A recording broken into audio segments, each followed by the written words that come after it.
వే gold trusted gold buyers మీరు తాకట్టు పెట్టిన బంగారాన్ని విడిపించి ఈ రోజు ఉన్న మార్కెట్ ధరకు కొనబడను. బండి సంజయ్ కు ఝలక్ ఇవ్వనుంది బీజేపీ అధిష్టానం. ఈ నెలాఖరులో కేంద్ర కేబినెట్ ప్రక్షాళన జరిగేటువంటి అవకాశాలు కనబడుతున్నాయి. కేంద్ర మంత్రి పదవి నుంచి కూడా బండి సంజయ్ ని తొలగిస్తారంటూ కూడా ప్రచారం సాగుతుంది.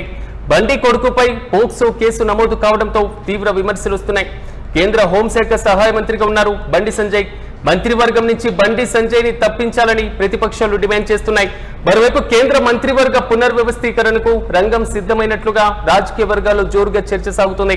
తప్పు చేయలేదని, కార్యకర్తగా పార్టీ కోసం పనిచేస్తానని బండి సంజయ్ ఇప్పటికే స్పష్టం చేశారు. అయితే కేంద్ర కేబినెట్ నుంచి బండి సంజయ్ ని తొలగించబోతున్నారు అనేటువంటి ఊహాగానాలు మాత్రం చాలా బలంగా వినబడుతున్నాయి. అయితే ప్రధానంగా తన కుమారుడిపైన పోక్సో కేసు నమోదు కావడం, ప్రతిపక్షాల నుంచి ఆరోపణలు తీవ్ర స్థాయిలో రావడంతోనే బీజేపీ అధిష్టానం ఆ దిశగా అడుగులు వేస్తుందా అనేటువంటి వాదన బలంగా వినబడుతుంది. ఇక ఇదే అంశంపై మరింత సమాచారం మా ప్రతినిధి కిరణ్ అందిస్తారు. కిరణ్, చెప్పండి, కేంద్ర కేబినెట్ పునర్వ్యవస్థీకరణలో కేంద్ర హోంశాఖ సహాయ మంత్రి బండి సంజయ్ ను తప్పిస్తారు అనేటువంటి వాదన బలంగా వినబడుతుంది. ఎలా చూడొచ్చు అంటే పూర్తి అప్డేట్స్ అండి. బండి సంజయ్ కేంద్ర హోంశాఖ సహాయ మంత్రిగా ఉన్న బండి సంజయ్ ని క్యాబినెట్ నుంచి తప్పిస్తారంటూ జాతీయ రాజకీయ వర్గాల్లో ఒక తీవ్ర చర్చ నడుస్తుంది. బండి సంజయ్ కుమారుడు బండి భగీరథ్ పై పోక్సో కేసు నమోదు కావడం, అదేవిధంగా అదే సమయంలో హనీ ట్రాప్ కు బండి సంజయ్ కుమారుడు బండి భగీరథ్ గురయ్యారంటూ కరీంనగర్ పోలీస్ స్టేషన్ లో ఫిర్యాదు చేయడం, ఈ రెండు అంశాలను పోలీసులు క్షుణ్ణంగా పరిశీలించారు. అయితే ఇక్కడ ప్రధానంగా బండి సంజయ్ కుమారుడి పైన ఆరోపణలు రావడం, పోక్సో కేసు నమోదు కావడం, ఈ పోక్సో కేసు నమోదైన తర్వాత బండి సంజయ్ కుమారుడు పరారు కావడం, నేరుగా హైదరాబాద్ నగరంలో భారీ స్థాయిలో ఫ్లెక్సీలు పోస్టర్లు బండి సంజయ్ కుమార్ని ఆచూకీ తెలపాలంటూ పోస్టర్లు అతికించడం కూడా ఒక తీవ్ర చర్చనీయాంశమైంది. హైదరాబాద్ నగరం నడిబొడ్డును కూడా మొత్తం బండి సంజయ్ కుమారుడు బండి భగీరథ్ పోస్టర్లే వెనసాయి. అయితే ఇక్కడ ప్రధాన ప్రతిపక్షాలు కూడా ఇప్పటికే బండి సంజయ్ కేంద్ర క్యాబినెట్ నుంచి తప్పించాలంటూ తీవ్ర డిమాండ్లు వినిపిస్తున్నాయి. ప్రధానంగా ఈ కేసు నమోదులో పోలీసులు జాప్యం చేశారు.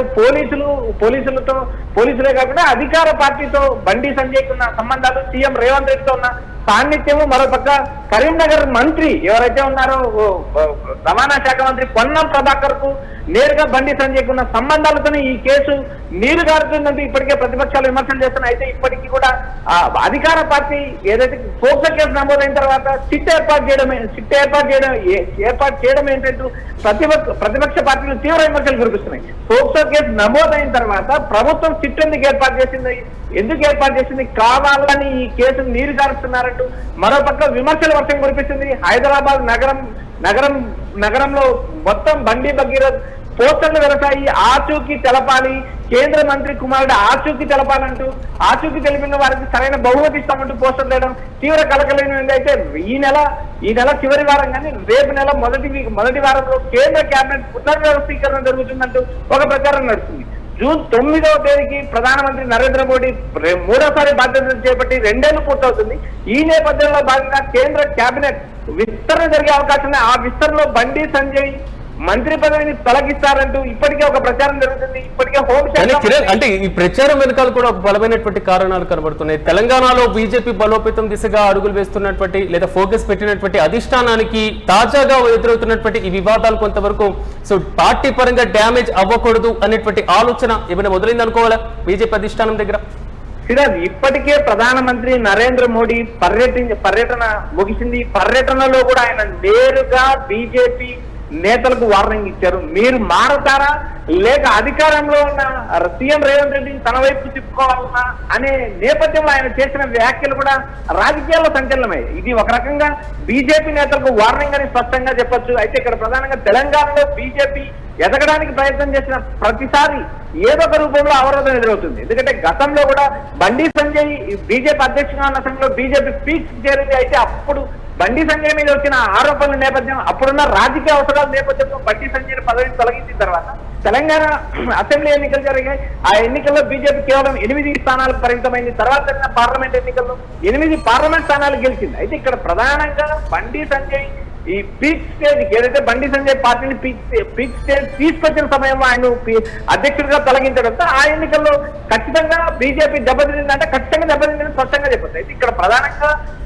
కరీంనగర్ లో ఉన్న విభేదాలు నేరుగా బండి సంజయ్ వర్సెస్ ఈటెల రాజేందర్ వీరిద్దరి మధ్య విభేదాలు కాక రాష్ట్ర స్థాయిలో బీజేపీ నేతలకు బీజేపీ అధ్యక్షునికి బీజేపీ నేతలకు సఖ్యత లేదనే అంశాన్ని కూడా కేంద్ర అధిష్టానం దృష్టికి వెళ్ళింది. ఇప్పుడు కొత్తగా బీజేపీ అధ్యక్షుడు నితిన్ నబీన్ నేరుగా జాతీయ రాజకీయాలే కాకుండా ఆయా రాష్ట్రాలకు వెళ్తున్నారు. క్షేత్రస్థాయిలో పార్టీని బలోపేతం చేయడం కాకుండా తెలంగాణలో అధికారం తీసుకురావడాన్ని టార్గెట్ గా చేస్తున్న బీజేపీ అంటే కిరణ్, ఇలాంటి సందర్భంలో ఎందుకంటే ఆ పార్టీ నేతలు రాజా సింగ్ తో పాటుగా రామచంద్రరావు ఇప్పటికే స్పందించారు. పార్టీకి బండి సంజయ్ కుటుంబ విషయానికి సంబంధం లేదు అనేటువంటి విధంగా వారు కామెంట్ చేశారు. మరి ఇలాంటి సందర్భంలో ఇష్యూ పైన ఇప్పటి వరకు బండి సంజయ్ ఎలాంటి వివరణ ఇవ్వలేదు. దీన్ని ఎలా చూడొచ్చు అంటారు, లేదా అధిష్టానానికి ఏమైనా వివరణ ఇచ్చేటువంటి అవకాశం ఏమైనా ఉంటుందా? ఇలా ఇప్పటికే బండి సంజయ్ నేరుగా ప్రకటించాడు తాను గాని తన కుమారుడు గాని తప్పు చేయలేదంటూ. ఆయన చేసిన వ్యాఖ్యలు కూడా కలకలం రేపాయి. ఆయన మాట్లాడిన మాటలు ఒకసారి చూస్తే నేరుగా శ్రీరాముడికి లింక్ కలిపారు.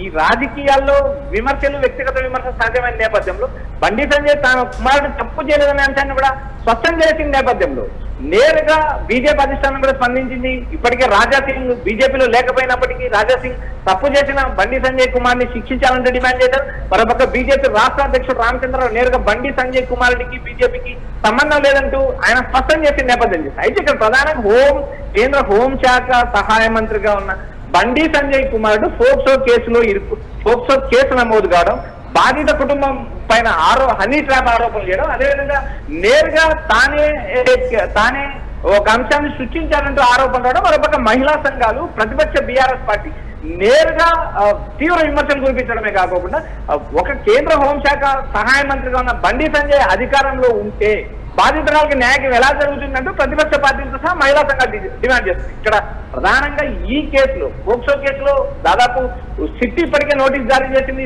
సిట్ విచారణకు బండి సంజయ్ కుమార్ హాజరు కాలేదు. అదేవిధంగా హైకోర్టును ఆశ్రయించారు. హైకోర్టులో ముందస్తు బెయిల్ పిటిషన్ దాకా కోర్టు కేసును ఛార్జ్ చేయాలని ఆయన పిటిషన్ దాఖలు చేస్తే అది ఈ నెల 14వ విచారణ జరుగుతుంది. ఈ నేపథ్యంలో భాగంగా కేంద్ర మంత్రివర్గ విస్తరణ త్వరలో జరుగుతుంది. ఈ విస్తరణలో బండి సంజయ్ ను తొలగిస్తున్నారు అంటూ జాతీయ రాజకీయాల్లో ఒక హాట్ టాపిక్ ఉంది. అదేవిధంగా జాతీయ ఛానల్స్ కూడా బండి సంజయ్ కుమార్ ని తొలగిస్తారంటూ కూడా ఒక రకమైన రాజకీయ చర్చ దేశవ్యాప్తంగా కాదు ఢిల్లీ రాజకీయ వర్గాల్లో ఒక చర్చ అయితే మొదలైంది. ఇటు తెలంగాణ రాజకీయాలు పరిశీలించినప్పుడు నేరుగా కాంగ్రెస్ వర్సెస్ బీజేపీ కలిసి పనిచేస్తున్నాయని విమర్శలు కూడా ఈ కేసులో నిజమయ్యాయంటూ ప్రతిపక్ష బీఆర్ఎస్ పార్టీ నేరుగా ఆరోపణలు చేస్తుంది. ఎందుకంటే సిట్ ఒక పోక్సో కేసు నమోదైన తర్వాత 4 రోజుల తర్వాత సిట్ చేయడం ఏంటి, కేసు మీరు కాస్తానని కాంగ్రెస్ బీజేపీ కలిసి పనిచేస్తున్నాయంటూ ప్రతిపక్ష బీఆర్ఎస్ విమర్శలు కురిపిస్తుంది. Right Kiran, thank you. మొత్తం మీద బండి సంజయ్ కు ఝలక్ ఇవ్వనుంది బీజేపీ అధిష్టానం. ఈ నెలాఖరులో జరిగేటువంటి కేంద్ర కేబినెట్ ప్రక్షాళన జరిగేటువంటి అవకాశాలు చాలా స్పష్టంగా కనబడుతున్నటువంటి నేపథ్యంలో కేంద్ర మంత్రి పదవి నుంచి బండి సంజయ్ ని తొలగిస్తారనే ప్రచారం కూడా సాగుతుంది. బండి కొడుకు పైన పోక్సో కేసు నమోదు కావడంతో తీవ్ర విమర్శలు వస్తున్నాయి. కేంద్ర హోంశాఖ సహాయ మంత్రిగా ప్రస్తుతం బండి సంజయ్ ఉన్నారు. మంత్రివర్గం నుంచి బండి సంజయ్ ను తప్పించాలంటూ ఒకవైపు ప్రతిపక్షాలు డిమాండ్ చేస్తున్నటువంటి వైనం కనబడుతుంది.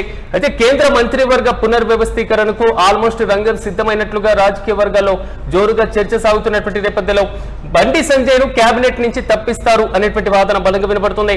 అయితే తప్పు చేయలేదని, కార్యకర్తగా పార్టీ కోసం పనిచేస్తానని కూడా బండి సంజయ్ స్పష్టం చేసినటువంటి నేపథ్యంలో బీజేపీ అధిష్టానం ఎలాంటి చర్యలు తీసుకోబోతుంది, పార్టీకి డ్యామేజ్ అవ్వకుండా ఎలాంటి కేబినెట్ నుంచి బండి సంజయ్ ని నిజంగా తప్పిస్తారా అనేటువంటి వాదన, ఊహాగానాలు, ప్రచారాలు తెలంగాణ రాష్ట్ర వ్యాప్తంగా మాత్రం బలంగా వినబడుతున్నాయి.